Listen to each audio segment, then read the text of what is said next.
Hi, huge thanks for all your comments. As in my last video, we talked about why better friendships are so important.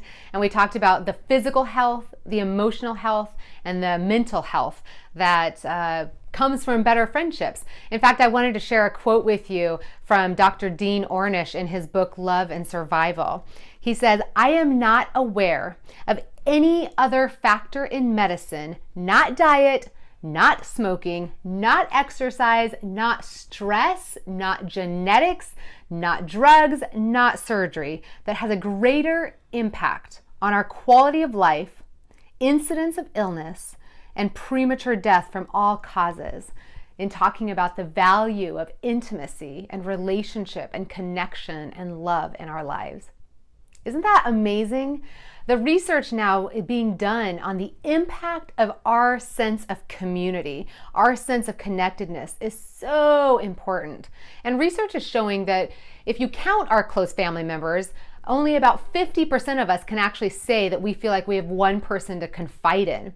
You pull out our family members and we're down to 25% of us. That means only 1 in 4 of us actually feels like we have somebody we can confide in, to share ourselves with, to have that intimacy. And so this is a really big deal to our health. This is the biggest health issue I think we have in our country. You can name all the different diseases and cancers and causes of death and talk about those as being the biggest problem. But if they all are linked back at some way, in some form, to our sense of relationship, then really that's the root cause that we want to be addressing. And this is so important that I wanted to talk in this video about what it is we need to be paying attention to. We know why friendship is important, but many of us haven't yet articulated what that looks like in our lives. And so I wanted to teach the 4 most common types of loneliness. And when I talk about loneliness, I'm not speaking of you being like some hermit out in the woods isolated. We're talking about loneliness where we feel like we have a hunger for more connection. It doesn't mean we don't have any connection. It means we know that we have a greater capacity than we're currently experiencing. Similar to food or sleep or water, we know our bodies are sending us messages that we're hungry. We want more. We're not full. We're not satiated. So the 4 different types of loneliness are, the first one is new friends. For many of us, we actually need to meet new people. It comes down to that. It's we've moved to a new area or we have had big life changes and we simply need to get out and meet more people. Of course, most of us aren't craving new people. We're craving close friends, but to get to the close friends, we have to start with meeting new people, right? So for many of us, the loneliness is that we actually have to start a few relationships, get them going with the introduction phase, right? And hopefully then move them into something deeper. The second area of loneliness is that for some of us, we actually know a lot of people, but we're lonely because we don't feel like those people we know, that a few of them are deep enough. We don't feel like there's enough intimacy there, enough consistency perhaps, enough vulnerability. So we might feel networked, but that's quite different than feeling really supported and known by a few people, right? And so for some of us, we don't need to go meet more people. We need to figure out how to foster some of the relationships we already have into something more meaningful. The third type of loneliness that's very common is that many of us have that one family member or that one friend that we confide in. But we know that no one person can meet all of our needs. We know we're vulnerable. We know that that person can't be there at all times for us, to no fault of their own often. Life happens. When we start feeling resentful of somebody else not being able to be there for us, it's usually not a sign that that friend isn't a good friend. It's often a sign that we haven't developed enough of a support system ourselves to be able to handle the ebbs and flows of any one friend. And so for some of us, our loneliness is that we simply need more close friends. So we might have some, but we need more.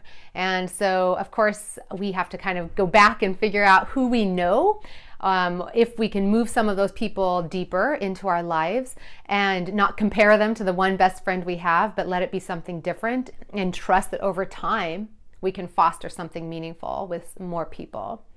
And the fourth area of loneliness that I see quite regularly is the need for a specific friend. A specific friend is somebody to share that common experience or life stage with you, perhaps. Perhaps you have good friends or you know a ton of people, but you're newly pregnant or newly diagnosed with cancer or suffer from chronic pain and illness, or a retiree or single, and you want other women who understand that experience that you can connect with. And so I ask you, which one, as you hear me describe these 4 common types of loneliness, do you most resonate with? Which one do you hunger for? Which one do you need? We are getting ready to reopen girlfriendcircles.com. So exciting. And what we're creating now is something that meets the needs of all 4 of those types of loneliness. Because we want you to meet new friends, and we also want you to make better friendships. And so we're widening our vision to make sure that we are addressing all 4 of those types of loneliness. So if you want to make new friends, we want to be the place that introduces you and inspires you to people who live around you, who have similar interests as you do, and to get together offline with other people. If you're looking for deeper friendships, I want to teach you how to do that. I want to help hold you accountable to that. I want to have you help practice new skills and taking those risks to help deepen some of those friendships past the point at which we often stop a lot of them.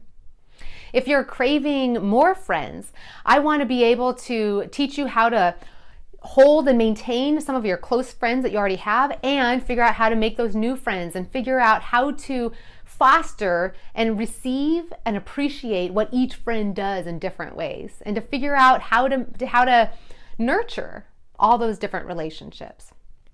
And maybe you want specific friends.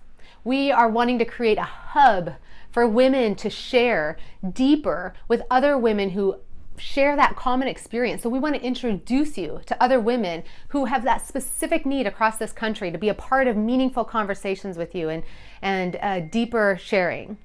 And so we want to be the place where you make new friends and make better friendships.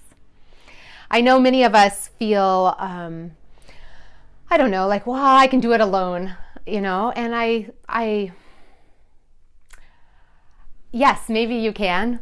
And I want that. And I also think there's something so powerful about doing it in community, where you can come and ask for advice and encouragement from each other, where you can hear the stories of other women who are similar to yours and say, oh, I'm so glad I'm not the only one that feels that way. And to be encouraged and to feel that connection and to feel safe and to know that you're not doing this alone, that there's a whole bunch of us saying that more meaningful friendships matters to us and doing something about it. Some of you might say, oh, I read a book, or I read your book, and I'll take care of it by myself. And I hope that that's helpful. And I also want to remind all of us that most life transformation, and don't kid yourself, moving from disconnection to connection, or from a sense of loneliness and isolation to a sense of love and support, that's a big transformation. And it takes intentionality. It doesn't just happen, right? Your best friend isn't just going to ring your doorbell and introduce herself to you. And so it's a journey. It's not something that you can just pay attention to for this month and have it happen. It's something that we want to hold ourselves accountable to paying attention over the long haul. Like exercise or healthy eating. You can't just do it for a few weeks. It's a lifestyle change, right? And so we want to help create a space where every month we're creating a new theme, a new curriculum, a new teaching topic, where we're saying this month we're all going to pay attention to increasing our vulnerability in healthy ways. What does that look like in your life? Or this month, we're all going to look at increasing our social skills. What could that look like in your friendships? Or this month, we're all going to look at strengthening one of our long-distance friendships. And so every month, we're going to have a different theme to help all of us create better friendships. We want to be in the journey. We want to make sure that a year from now, we are quite clear that we are in a very different relational space than we are right now. On a scale of 1 to 10, if I were to ask you, how fulfilling are your friendships right now? How satisfying do they feel in their depth? What number would you give yourself? I want that number higher. I want that number higher. Next year, 6 months from now, I want you to be able to say that number has climbed because I've done something about it. So my next video is going to be about how we can do something about it. I'm going to talk about how we can move that number higher for you. Can't wait to share that with you and journey this with you and to reopen girlfriend circles for you. And in the meantime, come comment on the blog and share with us which of the 4 types of loneliness is one that you're familiar with, one that you have most recently experienced or are currently experiencing. Come share with us.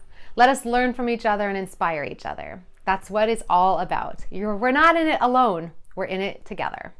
Blessings.